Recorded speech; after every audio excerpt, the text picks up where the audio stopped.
Hello, Kaian Vlog, and it's harvest time!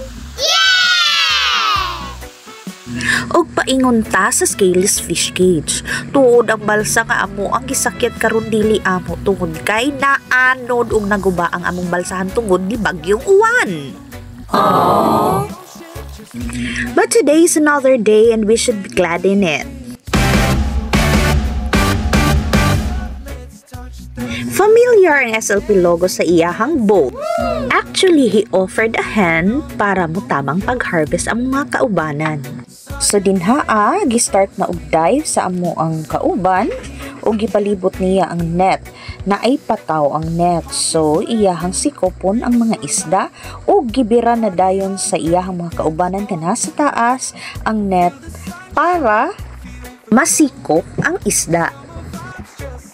Og dinha magsugo na dayon og ambak-ambak ang mga isda tungod kay nadakpa na sila. So mura sila hag dancing inside the net.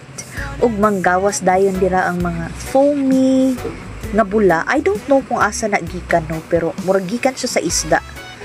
So mura siya hinuon og nag bath soap sa tub. Ayaw di ma. Og ila dayon ang balik-balikon nga proseso hangtod sa mahurot ang isda. Ug sa dihaa, ila na nang i-transport ngadto didto sa balsa. So ila nang ipaagi sa ilalom. Ug birhon dayon na nila pa taas. Ila sa di ay nang tuod, isirado ng net diha kay basin makagawas ang mga isda nga naa pa sa sulod kay wala man nila mahurot og baling ang mga isda. So after nilang ma-secure, magdungan dayon na sila hagbira sa mga isda. Ready? Go! Feel the magic in your soul. Summertime, we're feeling free. Dance with me by the sea. Hey, dance, dance in the summer heat. Feel the rhythm, move your feet. Sun and sand and And finally, ila nagyong nasangat ang mga isda. So naana siya ha sa mga 3 tons nga isda no. Wow! Og dinhaa pauli na mi mga kaiyaan, mauna siya ang amo ang first batch nga baling.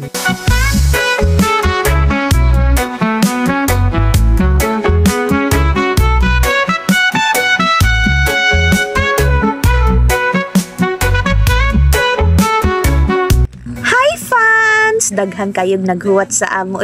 Actually, di na siya fans. Syempre, naghuwat pod ang amo ang buyer din haa. Gi-start na og hakot ang mga isda og gibutang sa dako kaayo nga sudlanan. Gibutangan pod siya og daghang ice para dili mabilasa ang isda. Og dinha nag-start na og sizing sa mga isda. So, na first, second, third, fourth, og very small. So, mao na siya i-categorize ang ato ang mga isda.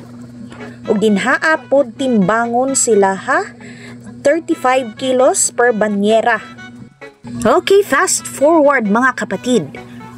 So, atong tan-awon ang ilahang packing sa mga isda.